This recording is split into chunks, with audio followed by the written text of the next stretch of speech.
Bonjour les chasselants et bienvenue sur la chaîne Il était une fois Chassieux. Aujourd'hui, nous sommes au cimetière de Chassieux pour le printemps des cimetières avec monsieur Yves Garot qui nous fait l'honneur et le plaisir de nous présenter cette matinée. Donc 2 heures avec toi Yves. Est-ce que tu peux nous en parler? Enfin 2 heures. 1 heure et demie. Une heure et La demie, durée voilà. d'un match de football, c'est Voilà, bien. 90 Voilà. minutes sans prolongation. Voilà. Est-ce que tu peux nous en parler brièvement ce que Alors, tu veux nous présenter? brièvement, je souhaite raconter un peu ce que c'est qu'un cimetière, d'où on vient, depuis nos anciens, alors les Romains, les choses comme ça, jusqu'à aujourd'hui, en passant par le Moyen-Âge. Je vais vous expliquer ce qu'était un cimetière et pourquoi on est aujourd'hui dans ce cimetière et comment la ville de Chassieux a décidé un jour de changer de place son cimetière qui était autour de l'église pour l'amener ici. Voilà. On avait déjà vu ça dans l'année dernière, lorsque Oui, tu nous avais voilà. présenté l'église, l'ancien Et cimetière on de Chassieux. verra quelques-unes des plus anciennes tombes du cimetière. Voilà. Aujourd'hui, on est la 7e édition des Printemps des cimetières. Alors, le Printemps des cimetières, ça a démarré avant la Fédération du patrimoine Oralpin. Ça s'appelait même la Fédération du patrimoine Auvergne-Rhône-Alpes. Non, ça s'appelait Rhône-Alpin. Et en réalité, associé à Aimé Lyre, il y a une fédération de l'Est lyonnais, avec Daniel Coste comme président, toujours la même, avec qui on a démarré les visites de cimetières dans l'Est lyonnais, avant que la fédération régionale s'en empare et que ça devienne une marque déposée. Donc c'est une marque qui a été déposée au niveau national, donc quand on veut participer pour un printemps des cimetières, il faut s'inscrire auprès de la fédération du patrimoine oralpin aujourd'hui. Et aujourd'hui, on vient même d'avoir un agrément européen. Et nos amis belges, aujourd'hui, font la même chose que nous dans leur cimetière à eux. Et puis on a d'autres cimetières ou d'autres organismes. La Fédération des tombes du Commonwealth, elle nous a rejoint cette année pour toutes les tombes d'anciens combattants sur la France en particulier, mais aussi en Allemagne ou en Belgique, ailleurs. Donc il y a tout un tas de gens qui nous rejoignent. Et il y a un site de généalogie, Généanet, qui se préoccupe des tombes. Il y a toujours, tous les ans, un projet qui s'appelle Sauvons nos tombes. Et si vous allez sur Généanet, vous allez trouver toutes les tombes qui sont dans l'ancien cimetière. Et Alain est en train de travailler beaucoup sur les nouvelles tombes. Et incessamment sous peu, on va rajouter toutes ces tombes-là sur le site Généanet. Vous pourrez voir toutes les tombes qui sont présentes dans le cimetière de Chassieux. Voilà. Donc je vais arrêter avec l'histoire du printemps des cimetières. Oui, mais tu peux dire autre chose. Aimé Lyre était quand même un précurseur. Alors on a eu la chance d'avoir à Aimé Lyre quelqu'un d'important qui s'appelle Nicole Belgrand, que j'ai évoqué, et surtout son frère qui est venu nous aider, Gérard Petit. Gérard Petit, c'est quelqu'un qui a œuvré énormément pour le patrimoine sur cette région, Saint-Priest, etc. Vénitieux.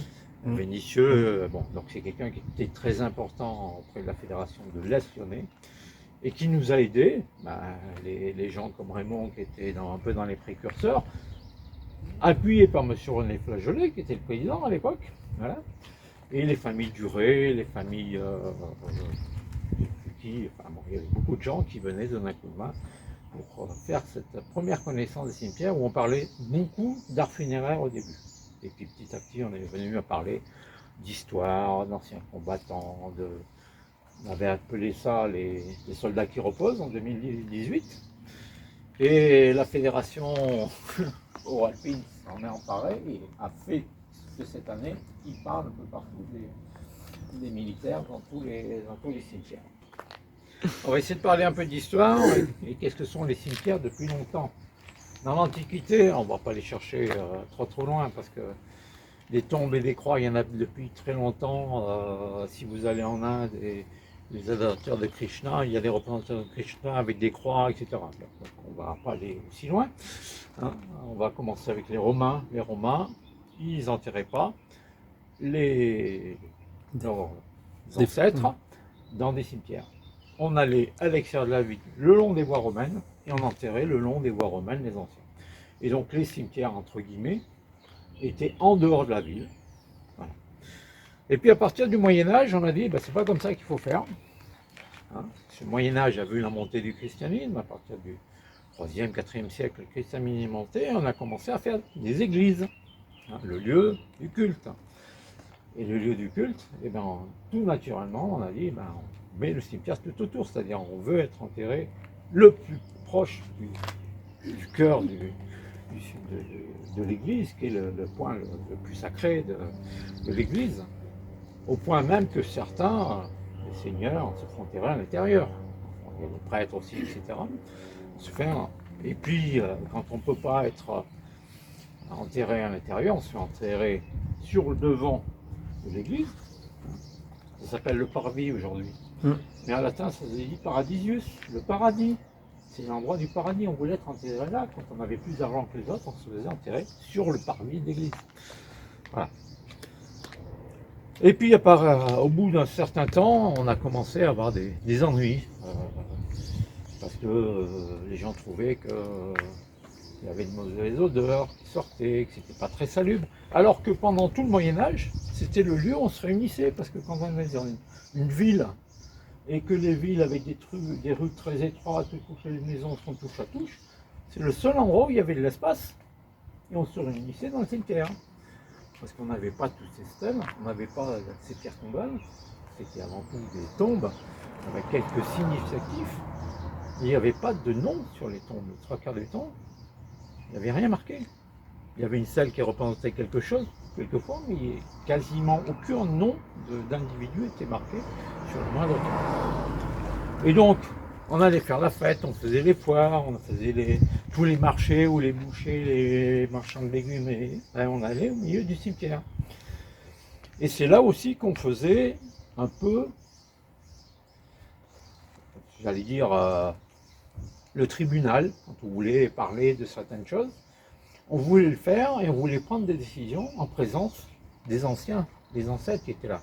Et en le faisant dans un cimetière, on leur demandait quasiment leur accord aux anciens. On s'appuyait sur nos anciens pour prendre des décisions.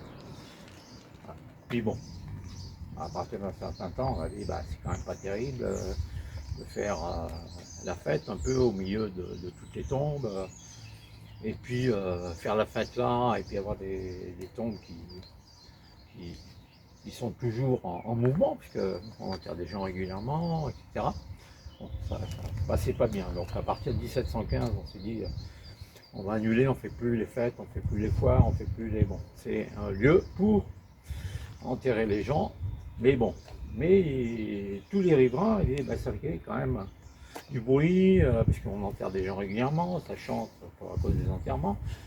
Donc à partir des années 1770, en particulier en Normandie, en Bretagne, les évêchés se plaignent que c'est pas terrible ces cimetières en plein milieu des villes, ça fait beaucoup de bruit, ça fait beaucoup de désagréments. Et donc, instruit des différentes plaintes de ces régions-là en particulier, le roi, en 1776, fait une ordonnance royale qui dit que les cimetières, il faudrait les mettre ailleurs. Alors, je vais essayer de vous donner en quelques mots ce qui est dit dans les ordonnances royales, parce que je ne connais pas par cœur. Mais voilà, nous sommes le 10 mars 1976. Je vais dire que quelques phrases concernant les inhumations. Pour répondre aux plaintes touchant les inconvénients des inhumations fréquentes dans les églises et la situation actuelle de la plupart des cimetières, trop voisins des dites églises, dans nos villages, bourgs ou villes, ces plaintes ont ont demandé parce qu'une loi capable de concilier la qualité de l'air et les règles ecclésiastiques puisse être mise en place, en précisant à tous les points autant que les circonstances le permettent. Bon.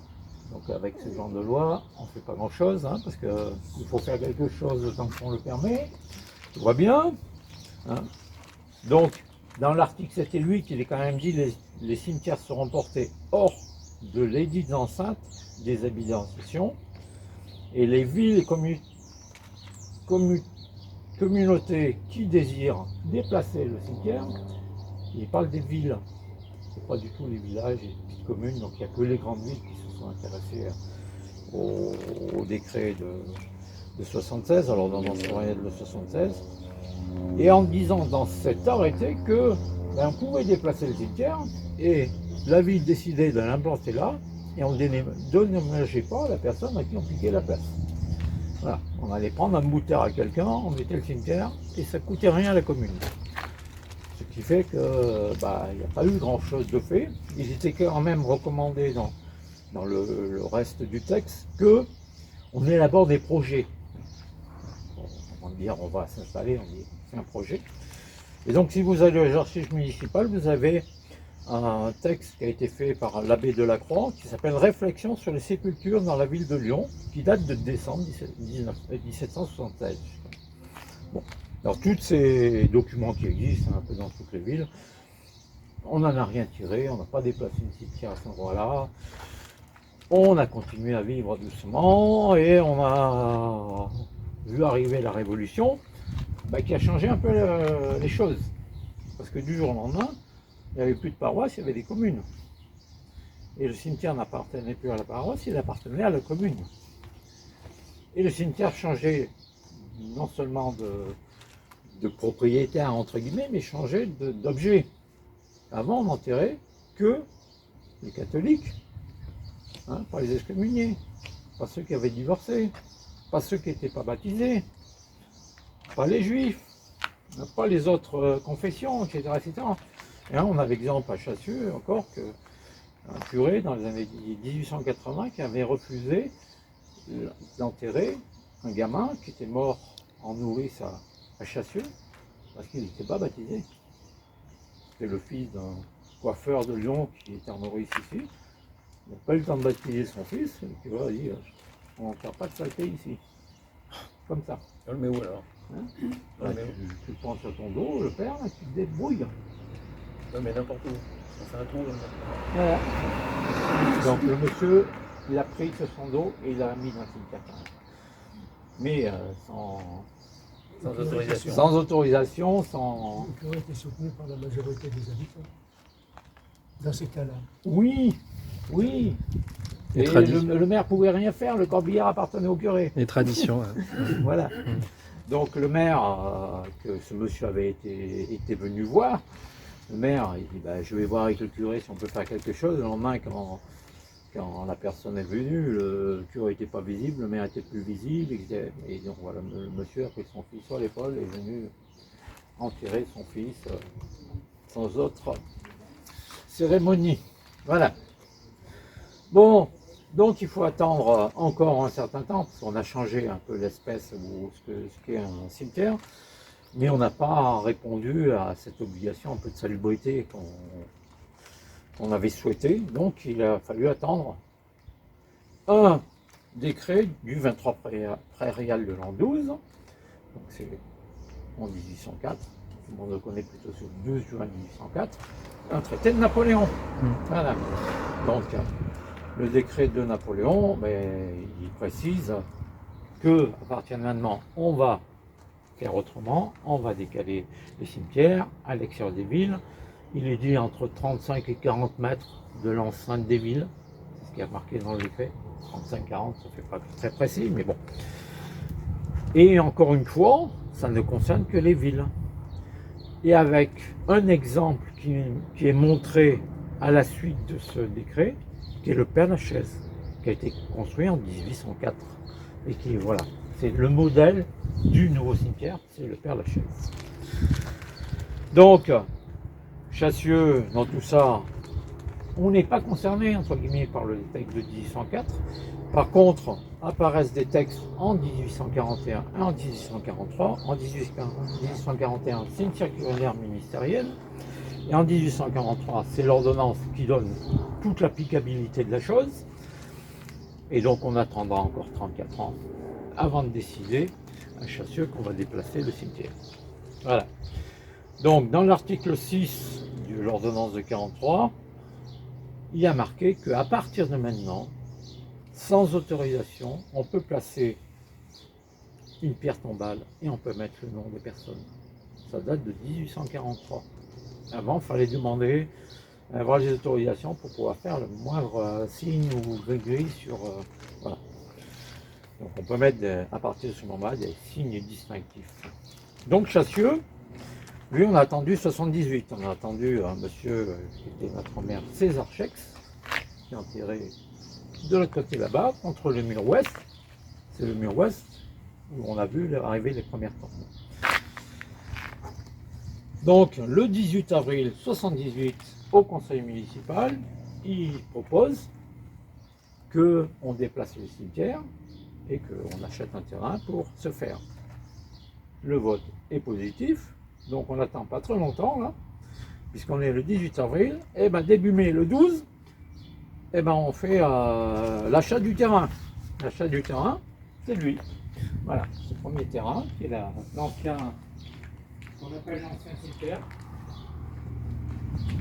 Ce bout de terrain qui fait 35 arts, voilà, et sur lequel on va pouvoir construire 250 constructions. C'est ce qu'il y a toujours aujourd'hui. Qui était limité par un mur, c'est aujourd'hui un muret. Et ce muret, ben, on a ouvert le muret et on a dû déplacer une tombe. C'est celle d'un de nos anciens maires, M. Berlioz, qui se trouve sur la rotonde maintenant en bas, à l'entrée est du cimetière, sur la partie circulaire. M. Berlioz est sur la droite et laisse le passage entre les deux cimetières aujourd'hui. Voilà, donc le 12 mai, adjudication.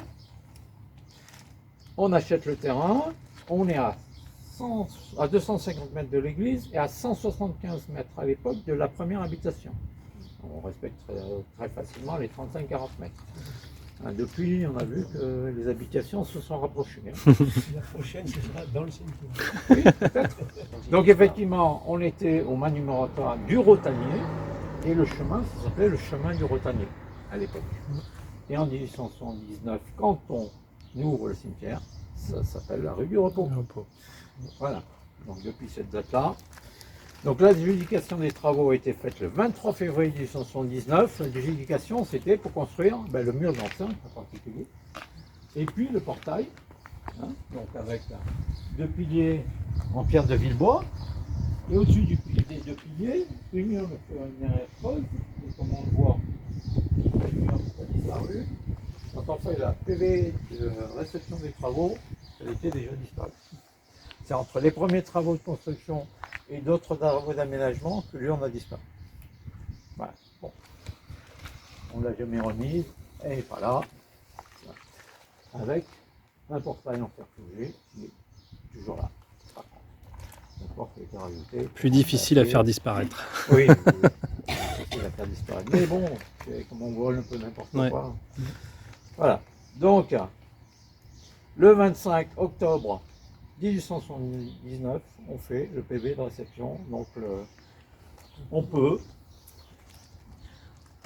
ouvrir le cimetière. En réalité, il y a quelques tombes qui ont déjà été installées avant que le cimetière ne soit baptisé. C'est pas baptisé, il y a au moins un prêtre qui vient bénir la croix qu'on met au milieu du cimetière. Alors, même si on est dans des cimetières qui acceptent toutes les confessions, on a toujours, en général, dans un cimetière, une croix qui est la croix du cimetière. Donc on est en fin 1879, on commence à mettre des tombes dans le cimetière, et l'ancien cimetière est toujours là. Et il y a toujours des tombes là-bas, et on se dit, mais quand est-ce qu'on va fermer l'autre? Puisque le but du jeu, c'était de le remplacer. Hein. Et bien il faut attendre 1906 pour que le conseil municipal décide le 7 avril, et il dit à la population, ben vous avez jusqu'au 1er octobre pour tout enlever. Au 1er octobre, si vous n'avez pas enlevé, et ben hop, on enlève tout. Alors je ne sais pas ce qu'ils ont enlevé, on n'a pas trouvé de traces de ce que sont devenues les anciennes tombes, les stèles et les croix, mais il n'y a plus de cimetière autour de l'église, et chaque fois qu'on a fait des constructions nouvelles ou quand on a refait l'église plusieurs fois, à chaque coup on fait on a percé, on a regardé s'il y avait on a trouvé des os de poulet, des trucs comme ça, mais on n'a pas trouvé de squelette humain. Même quand on vient de refaire la maison paroissiale, il y a eu de nouveau des sondages, on n'a rien trouvé de particulier, donc le cimetière a bien été enlevé en 1906, il n'y avait plus rien. Donc est-ce que ça a été mis dans un ossuaire ici? C'est possible, mais on n'a pas de traces et on n'a pas vu de délibération du conseil municipal parlant de ça. Je parle avec. On avait fait le point et puis bon, il y avait des paroissiens pour éviter que ce soit repris par d'autres qui les ont pris eux-mêmes et qu'on n'a pas vu revenir. Il y avait, semble-t-il, à une certaine époque, un tableau qui représentait Saint-Galmier, qui avait été offert. Ouais. Et bah, ce tableau, Il a disparu il a disparu. à la réfection de l'église. Oui, oui. Il y avait aussi des ossements. Oui, alors il y avait des ossements, on a encore retrouvé des crânes et tout comme ça encore dernièrement. Hein. Le prêtre, l'abbé Gaël, a récupéré 3 crânes là, dernièrement. Déposés quelque part. Voilà. Ils ont un cocher, c'est là. C'était des ossements humains. Ouais. Ouais. Pas- On va dire qu'il y a des prêtres où il y a quelques, la famille Chevalier qui ont été enterrés dans l'église à l'époque. Il y a au moins 3 prêtres qui ont été enterrés dans l'église, à la pont des cloches, dans l'entrée du porche clocher. Voilà. Donc je vais raconter un peu ce que c'était l'histoire des cimetières et un peu comment on a vécu l'arrivée de ce cimetière. Donc pourquoi j'ai choisi cette tombe? Non pas que c'est la plus ancienne, mais c'est là où on trouve la personne qui est décédée la première de tout le cimetière. Une personne qui est décédée en 1837. Voilà. Donc, alors que le cimetière c'est 79. Donc elle a été ramenée, elle, de l'ancien cimetière. Voilà. Donc elle a été ramenée même avant la demande de 1906. J'ai ramené pas mal de gens autour de... Voilà. Donc c'est un groupement familial, hein. Donc avec une croix pâtée, on voit un peu tréflée. La croix a des fioritures au bout de chaque branche. À partir d'un certain moment, on s'est mis à faire ce genre de stèle et on met sur la stèle le nom des personnes qui sont enterrées là. Alors l'ennui de nos cimetières, c'est que voilà, les pierres elles évoluent, elles noircissent, on ne les entretient pas, c'est à la famille de les entretenir, hein, c'est pas à la communauté de les entretenir. Donc si vous n'intervenez pas comme dans les processus dits sauvons nos tombes pour faire des photos à l'époque où c'est visible, mais au bout d'un moment, on ne sait même plus qui est là. Et puis, quand on est sur certaines tombes et on évoquait la croix bourguignonne tout à l'heure, quand on est sur la tombe avec la croix bourguignonne, il n'y a plus aucun signe de qui est là. C'est la famille Bergard, on le sait, mais il n'y a plus rien. Donc voilà, d'où l'idée pour nous de photographier régulièrement les tombes. Et puis de temps en temps, s'apercevoir que la tombe a disparu, il y a quelqu'un de nouveau qui est apparu puisque la tombe a été délaissée. Voilà, bon. Donc, la tombe devait avoir des bornes et une chaîne. Et puis pour la restaurer et conserver ce cadre familial, on a remis des murets. Donc, les bornes avec la chaîne ou les grilles, c'est fait pour séparer deux choses. Le côté profane où on est, je ne suis pas tellement dans le côté profane là, mais le côté profane où on est vis-à-vis du côté sacré où sont enterrées les personnes. Il faut faire la part des choses entre le monde des vivants et le monde des personnes décédées.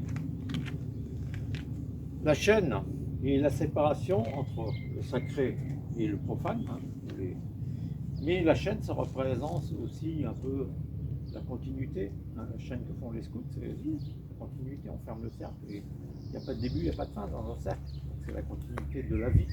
Hein. Et qu'on espère tous, c'est qu'il y a une vie après celle qu'on a vécue terrestre. Voilà. Donc cette sépulture contient 6 personnes, dont 2 sont présentes dans un chœur, à côté de notre ami Morgane là-bas. Donc les 2 personnes qui sont dans un chœur, il y a marqué Joseph Larama d'un côté, et il y a marqué Marie Tisserand de l'autre côté. Donc ce sont 2 personnes. Joseph est né le 2 Ventose de l'an 6 à Chassieux. Il épouse en première noces une Louise Marie Tisserand, et là c'est Marie Tisserand. Donc c'est sa 2e épouse. Et donc Louis-Marie Tisserand n'est pas inhumé ici. Il est avec sa 2e épouse, c'est la première épouse. Elle a dû rester dans un cimetière, on ne l'a pas ramenée. Par contre, on a ramené à côté de l'épouse la famille. Donc le père, la mère, etc. Et donc la mère, c'est cette personne qui est née en 1837, qui est décédée en 1837, qui s'appelait Marguerite Augier. Voilà. Et donc elle est enterrée avec son mari à côté de Joseph Larama. Alors Joseph Larama, dans cette histoire, il a épousé 2 cousines et Du jour au lendemain, il était le gendre, puis il est devenu le beau-frère de voilà, des personnes qui est à côté de lui. Voilà. C'est un peu particulier, mais c'est comme ça. J'avais évoqué à M. Tisserand aussi à l'époque, alors quand je dis à l'époque, on dit en 2018, quand on parlait des soldats, parce que ce monsieur a fait la guerre d'Espagne avec Napoléon. Donc en 1814, il a passé l'année en Espagne avec Napoléon. Il est revenu à Chassieux et il est mort en 1865 à Chassieux.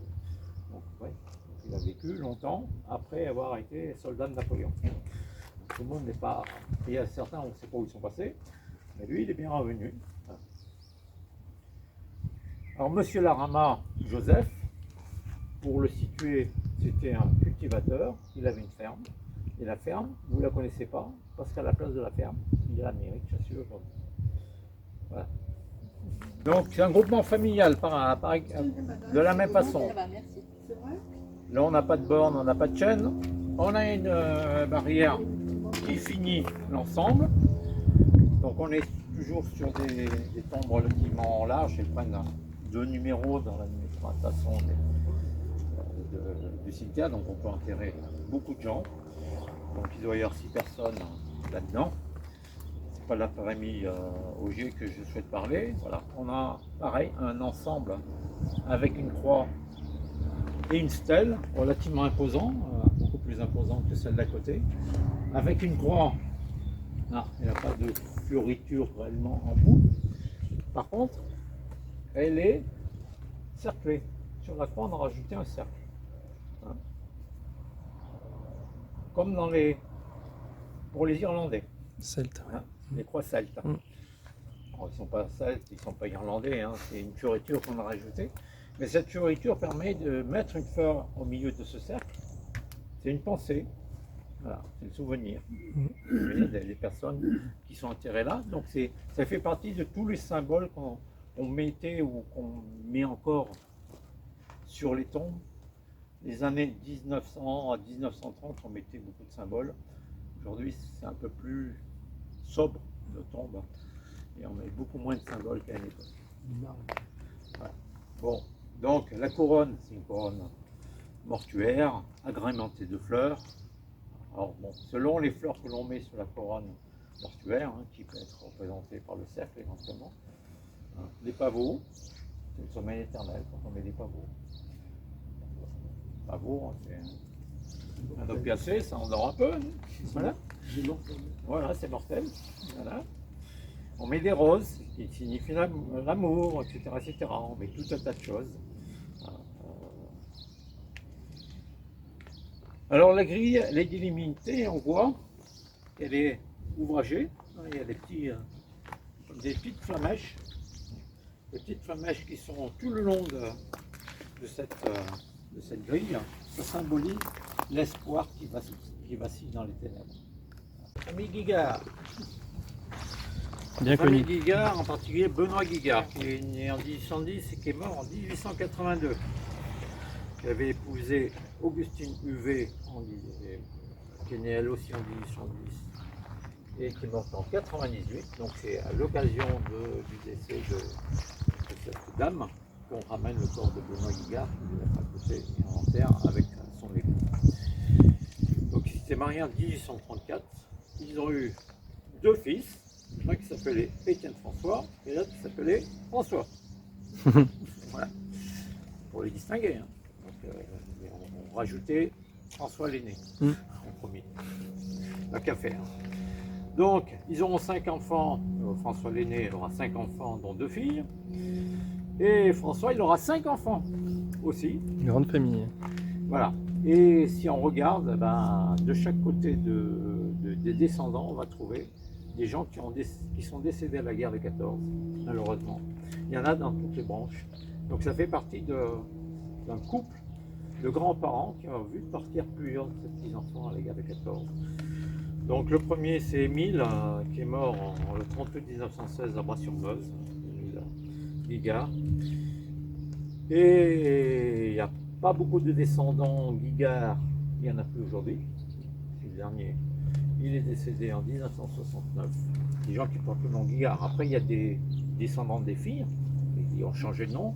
Ils s'appellent Ferrand, ils s'appellent Vachon, etc., etc. Voilà. Et une fille Ferrand a épousé Jean-François Larama, qui lui aussi, malheureusement, est décédé à la guerre de 14. Donc voilà, c'est une famille où, malheureusement, on trouve plein de décès à la guerre de 14 dans les descendants ou les alliés. Donc c'est pour ça que je voulais rappeler un peu des grands pas comme ça, où on perd ses petits-enfants ou les petits-enfants par alliance. Leurs noms sont sur le monument aux morts? Oui, oui, c'est Ouais. sur le monument. Le chemin Le par Lyon, château des Tourelles, le fameux château des Tourelles. Hein. Voilà, chemin de la Grange. au chemin de la Grange. Ah, Bah, c'est le chemin de la château. Grange. Oui, chemin de la Grange. Oui, Quand vous quittez la rue on voit Rose-des-Mésigny, jamais vous personne, prenez je sais pas. le chemin de la Grange. La première rue qui est à droite, eh ben, le château il est Chemin là, du Paraillon. il fait le coin là.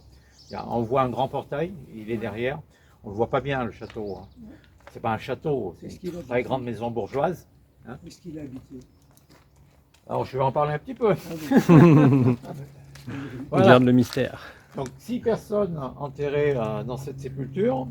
La première inhumée, c'est Claudine Garin, qui est née en 1805, le 16 rue Mère dans la 14, à Chassieux. Et c'est la mère de Marie Fourier, qu'on trouve en face, qui elle est l'épouse de Claudius. Claude Paraillon, Mm. dit Claudius Paraillon. Voilà. Donc Claudius Paraillon, lui, c'était quelqu'un d'important. C'est un marchand négociant de soie. À Lyon, qui avait habité un certain temps, jusqu'en 1858, rue Saint-Pierre-le-Vieux, numéro 8. Et puis après, il habitait 25 quai de la Charité.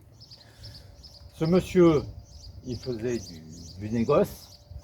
Et ce monsieur est allé faire un tour à La Réunion, à la Saint-Denis de La Réunion. Il semblait qu'il voulait s'orienter un peu vers la vanille. Mm. Et malheureusement, en étant à La Réunion le 9 juillet 84, il y décède. Et il est enterré là-bas. Voilà. Donc Claudius et Marie, c'est eux qui avaient fait construire dans les années 50, 1850, le château dit des Tourelles. Tourelles qui sont en réalité pas construites par eux et qui ont été construites en 1903, simplement, donc 53 ans plus tard, par le dernier des fils qui s'appelle Régis. Enfin, il a un nom plus compliqué que Régis, mais c'est le dernier des fils. En réalité, Claudius et Marie auront 5 fils et une fille. Le premier fils, Antoine Toussaint Joseph Paraillon, ce sera un brave cultivateur habitant Chassieux, qui est mort en 1906. Joseph, on le voit. Antoine Toussaint Joseph, c'est Joseph Paraillon. 1859-1906. Donc lui, il avait épousé Louise Picard. Donc, ils ont une fille, un fils. Le fils n'aura pas d'enfant. La fille va épouser un monsieur Brissot. Ça tombe K32 là-bas. Et il y a une Georgette Brissot qui est née et qui ne se mariera pas et qui décédera à Chassieux. Donc, Pas de dans cette descendance. branche-là, il n'y a pas de suite. Voilà. Donc le deuxième, il s'appelle Jean-Marie Claudius, qui lui a épousé une jeune Marie Pain. Alors celui-là, il est allé chercher, il était garçon boucher quand elle l'a épousé, il habitait Vénissieux, le Pain en question. Après son mariage, il devient cultivateur et ils décéderont du côté de Roussillon en Isère. Voilà. Donc ils ont quitté la région, le deuxième fils. Le troisième et quatrième fils, il s'appelle Jean-Claude Marie. Il est né en 1862, il est mort en 1863. Il est né à Chassieux, celui-là. Pas les autres avant, ils ne sont pas nés à Chassieux. Enfin si, Antoine Joseph, il est né à Chassieux. Et puis après, il y a Jean-Claude Marie, celui qui est mort en 1862-1863. Il n'est pas enterré là, il est enterré à Lyon. C'est les deux seuls des 5 frères et la sœur qui sont nés à Chassieux. Voilà. Ce qui veut dire que le Claudius, je ne sais pas s'il a beaucoup vécu à Chassieux, mais je crois qu'il venait en villégiature peut-être en été. Et donc il y en a 2 qui sont nés ici par hasard et les autres sont nés à Lyon, les autres enfants. Donc le quatrième, il s'appelle Henri-Claude Marie. Donc il est né en 64, il est décédé en 65, lui, donc à Lyon. Le cinquième, il s'appelle Noël Antoine. Et il a épousé une Marie Gentot. Il habite Lyon et il n'a pas vécu à Chassieux. Et le sixième, il s'appelle Joseph Marie Régis, qui n'apparaît pas. Mais on trouve sa femme, Marie Marie Huvelin. Huvelin, Mm. sa première femme, sa première épouse, Marie Huvelin. Ce monsieur était clerc de notaire, puis huissier de justice à Paris, et il est mort à Paris, décédé dans le 16e arrondissement, en 14e arrondissement, je veux dire. Donc ce monsieur n'a quasiment jamais été à Chassieux, mais c'est lui qui a fait construire la tourelle, malgré tout. Ici repose Lucie Cousin-James, née à Saint-Pétersbourg, Russie. Voilà.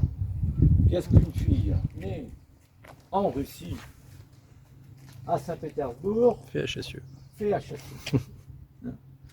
Donc, Lucie Cousin-James avec un S, et on trouve en face les Cousin-James avec un Z. Alors bon, il ne faut pas trop tenir compte de l'orthographe. Il y a des Z de temps en temps, il y a S de temps d'autres moments. Voilà. Bon. Donc, on a une couronne en termes d'art funéraire, hein, vous voyez. C'est des couronnes d'immortels. Là, c'est des immortels. Donc, c'est l'immortalité. C'est ça qu'on va représenter par cette couronne. C'est un cercle de fleurs avec toute l'idée que j'ai évoquée sur le cercle, qui est la figure parfaite qui ne s'arrête jamais. Voilà. Et donc, elle porte un petit ruban, hein, qui permet d'attacher, voilà, et qui est un peu la pensée ou l'âme du défunt qui s'envole. Hein. C'est un peu ça l'idée de ce petit ruban qui s'envole. Hein. Voilà. Bon, sinon c'est une pomme un peu en ogive avec une croix pâtée, encore un coup, même la tige du bas, on voit un pâté, alors que quand on est pris dans une stèle, on ne voit pas le bas. Le bas, c'est directement la stèle. Donc, que fait cette personne? Donc, son papa, il s'appelle Benoît Cousin-James. Il est né à Chassieux en 1792, ce monsieur. Et sa mère s'appelle Claudine Copona. Donc, on est à Chassieux, hein, donc on est bien sur des chasselants. Et elle est née le 17 Herminor de l'an 10. Lui, le Benoît dont je parle, celui qui est parti, il est né le 1er mars 1831. Quand on cherche, il est baptisé le 6. Les premiers baptisés le 6. C'est pas bien, hein, c'est éloigné de la date de. D'après les curés, il fallait tout de suite être baptisé, sinon on décède, on part dans les limbes, on est perdu pour l'éternité. Même envoyé avant que le curé arrive. Voilà. Bon, donc, ce monsieur, on a trouvé ses passeports. Donc j'avais dit que ce monsieur a voyagé. Sur ses passeports, il fait 1m70. Il a les cheveux et le sourcil brun. Il a un front ordinaire, les yeux bleus. Il a un nez bien fait, une bouche moyenne, un menton rond, un visage ovale. Et il porte une barbe châtain. Voilà. Il épouse Henriette Doroth, sans doute à Berlin. Pas trop où il était. Où s'était marié, mais on évoquera pourquoi Berlin un peu plus tard. Et il a une fille, Lucie, qui naît en 1868 à Saint-Pétersbourg, Russie. Que s'est-il passé pour que des chassants partent aussi loin? Berlin, Saint-Pétersbourg, quand on parle d'un petit village, hein, dans ces années-là, on est 700 habitants, hein, Chassieux. C'est pas les 10 000 d'aujourd'hui. Hein. Puisque les frères Jean-Guillaume, lui, est ouvrier en soie à Chassieux, hein, et il épouse une Madeleine Vachon. Benoît, elle est voulutière, elle épouse un Jean-Marie Berlioz, elle est ouvrière en soie ici. Benoît, lui, il est teinturier, mais déjà, sa teinturerie, elle est 89 avenue de Saxe à Lyon. Donc lui, il a déjà quitté un peu le giron familial, il va un peu plus loin. Et Claude, lui, il deviendra teinturier blanchisseur à Saint-Pétersbourg. Claude Cousin est teinturier. Il sera teinturier au quartier Cerucci. Donc c'est pour certains et messieurs la Violette et comment ça s'appelle Flageolet, ils étaient allés à Saint-Pétersbourg, ils avaient visité le quartier Terucci, ils avaient fait une photo de ladite maison. Hein. La maison s'appelle Kousov-Bully et ils travaillaient pour le tsar Alexandre II. C'était le blanchisseur du tsar Alexandre II, puis d'Alexandre III, et puis enfin de Nicolas II. Hein, Nicolas II, c'est la fin de la dynastie des Romanov. Hein. Hein, bon. Alors, Nicolas II, il était le cousin germain de George V, hein, le roi d'Angleterre, qui lui a dit tu restes en Russie, tu ne viens pas foutre le pagaille ici, hein, tu peux crever là-bas, je ne te connais pas. C'est ce qui s'est passé. Ben, il ne voulait pas ramener la révolution chez lui. Ouais. Non, On va calmer le jeu. La dynastie règne là, donc on va oublier qu'on est cousins, on va oublier qu'on est allemand, après on va plus s'appeler Gotha Sykes, on va s'appeler Windsor, ça ira beaucoup mieux. Donc ils sont prêts à toutes les compromissions, mais là, on laisse tomber tous les cousins. Voilà. Bon. On a lu dans les documents de Chassieux que, par donation, l'oncle de Benoît, qui s'appelait Michel Copona, décède. Et donc, on répartit ses biens. Et donc, le Benoît en question, il récupère une terre au Mas du Chêne. On est à Bron, hein, le quartier des Chênes, c'est toute la zone industrielle des Chênes. Là, il y avait une terre là-bas. Une parcelle au Mas des Particelles et une parcelle au Mas des Brosses, sur Chassieux. Le 14 novembre 1867, l'année avant la naissance de sa fille, il est présent au mariage de Benoît Augier et de Catherine Copona, parce qu'il est l'oncle de la future et le parrain de la future. Donc il vient pour le mariage de sa filleule. Et on trouve que Copona, ils ont des attaches à Berlin, puisqu'on trouve la naissance en Prusse, Berlin à l'époque, de Félix François Copona, le 29 novembre 1842, qui est le fils de François Copona, chapelier à Berlin, après avoir habité les Blancs-Manteaux à Paris, et après avoir épousé une berlinoise, une dame qui s'appelle Thérèse Augustine Frédéric Schoenfeld, et il partira habiter à Berlin. Donc, ils se sont rencontrés à Paris quand il était teinturier. Il les a suivis et il a épousé sans doute la demoiselle Doroth à Berlin. Et il est allé avoir une fille à Saint-Pétersbourg.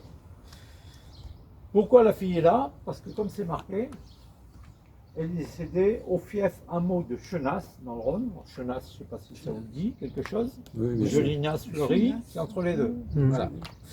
Donc, elle avait des parents là-bas. Elle est en visite chez les parents. Elle fait un malaise. Elle décède.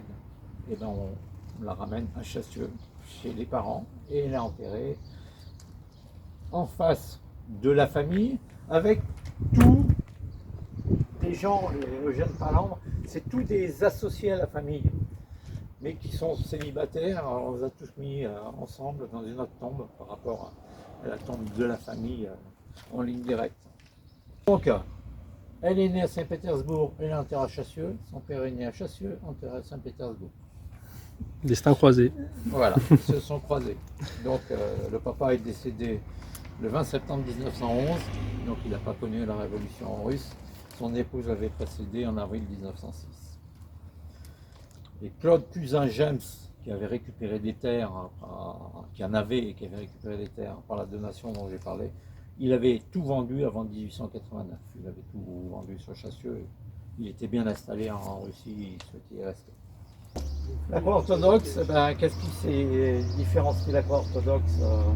C'est qu'au-dessus de la branche principale, qui est la croche des bras du Christ, on a un autre trait au-dessus, qui était le nom qu'on avait donné au Christ. Hein, c'est la pancarte qu'avait donné Pilate pour mettre au-dessus de la croix, qui est représentée par la barre du haut. Et la barre du bas, c'est en réalité, on avait des repose-pieds quand on était mis en croix. Et le repose-pied, il penche du côté droit, on le voit. Et en réalité, à côté du Christ, il y avait deux larrons. Hein. Donc il y avait le bon larron et le mauvais mauvais. larron. Alors, on connaît le nom Jasmin du mauvais larron, on ne connaît pas le nom du bon larron. Lui qui lui a fait avouer tous ses péchés sur la croix, hein, qui a absous de ses péchés. Et le bon larron, il est sanctifié par la religion chrétienne, puisque c'est le premier des saints. C'est Sanctus Ladro. Voilà, c'est le premier des saints de la religion chrétienne. C'est le bon larron qui est à côté du Christ quand le Christ est en croix. Et quand on est sur une croix orthodoxe grecque, et ben cette branche supporte le pied et le droite.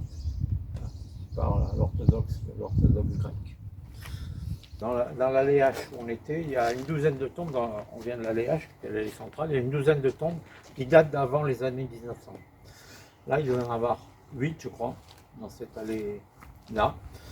Et au total, sur les 250 qui sont présents dans le vieux cimetière, il y en a une petite trentaine, qui datent d'avant 1900.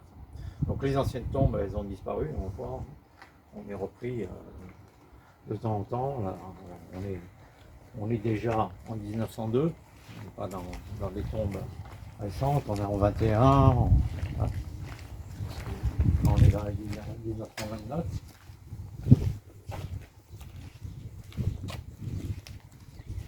Donc là on est dans une vieille tombe, alors avec une stèle qui est la stèle qui était originelle, puisqu'il avait été rajouté, on voit il y a de quoi installer une autre plaque. La plaque, elle est tombée ou elle a été saccagée.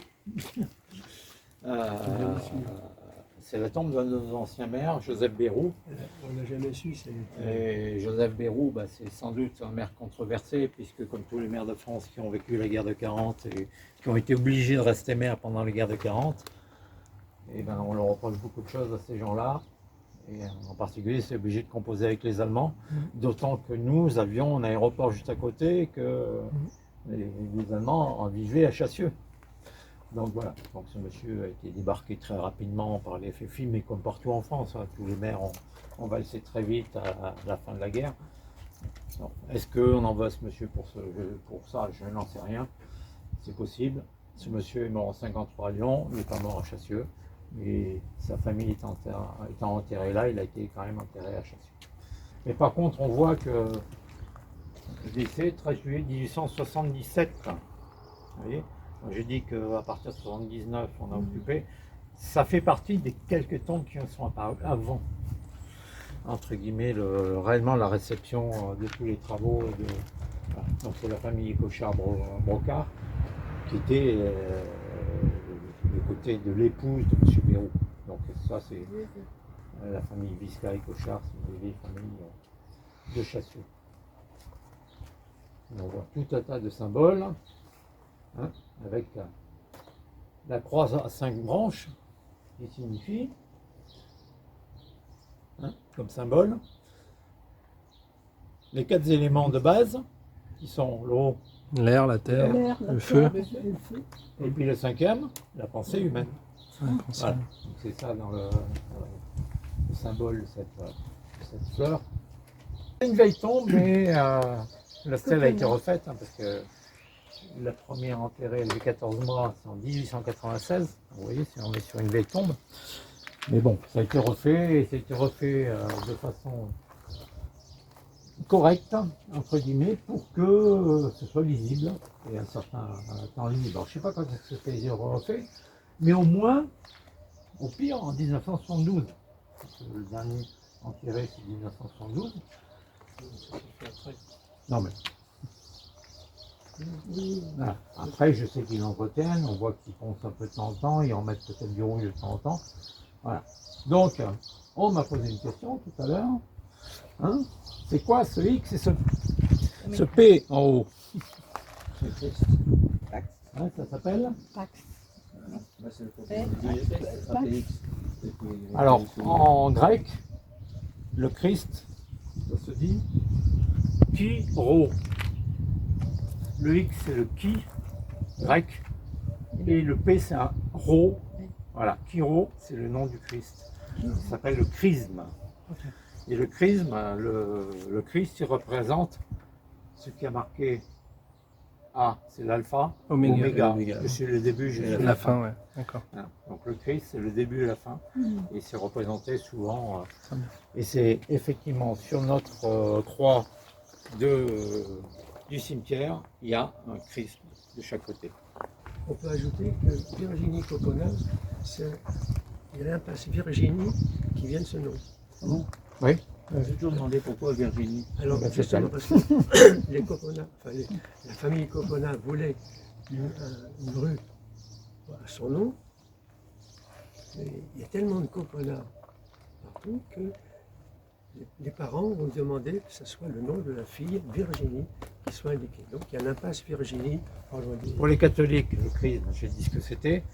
Et il semble que ce chrisme a été repris par Constantin, mais Constantin c'est le premier à avoir admis et faire construire des églises, etc. C'est le premier. La religion catholique, c'était important pour lui. C'était le symbole qu'il y avait sur les boucliers de son armée. Donc c'est le monographe constantinien, on dit aussi. Pas évident, mais c'est la tombe de M. César Scheck. Et c'est facile de se rappeler, c'est la tombe M1. Parce que ça, c'est l'ADM qui démarre. Qu'il était maire de camp à camp, Monsieur Chax? Ah, je te pose une colle. Tu me poses une colle. Alors, Ouais, je rechercherai. Quand est-ce qu'il était maire? Alors là, il est arrivé à Chassieux. En 1859, il s'est installé comme pharmacien. C'était le premier pharmacien de Chassieux. Et... Le seul longtemps. Hein? Et le seul longtemps. Et le seul longtemps. Il a dû être élu en 68. Oui, ça doit être ça. 1968. En 1800. 1868. C'est lui qui a négocié le nouveau Oui. cimetière, hein. Oui. Et après, il était toujours en 78, 79, il était toujours maire. C'était son dernier mandat. Et bien voilà, le printemps des cimetières à Chassieux est terminé. Merci beaucoup Yves pour cette visite. C'est nous qui te remercions de nous accompagner dans cette belle aventure. Un nouveau partenariat avec, entre Il était une fois Chassieux et puis Émélire et Patrimoine. Totalement. Qui appelle de nouveaux épisodes et puis de nouveaux reportages. Est-ce que tu as un petit mot pour les chasselans qui souhaitent visiter de par eux-mêmes Alors, pendant le reportage, tu as parlé que tu avais fait des photos des tombes. Si les chasselans sont intéressés pour aller jeter un coup d'œil, tu peux rappeler l'adresse internet. Donc, il y a un site qui est un site de généalogie qui s'appelle Généanet. On peut visiter ce site même sans être inscrit. En étant inscrit, on a accès à beaucoup plus de choses, mais on a accès au cimetière et aux photos qu'on prend des cimetières. Et pour l'instant, toutes les tombes de l'ancien cimetière, avec 250 concessions, les photos ont été prises et commentées et sont sur Généanet, généanet.org. Voilà. Écoutez, merci encore Yves. À bientôt les chasselans pour un nouvel épisode et n'hésitez pas à revisionner les autres épisodes précédents, notamment l'exposition des anciens combattants, plus l'anniversaire de l'association et les 60 ans de la fin de la guerre d'Algérie, plus tous les autres épisodes de la première et deuxième saison. Suivez-nous aussi sur YouTube, Facebook et je vous dis à très bientôt. Il était une fois Chassieux. Chassieux c'est vous, Chassieux c'est nous. À bientôt les chasselans. Au revoir. Merci. Merci, au revoir.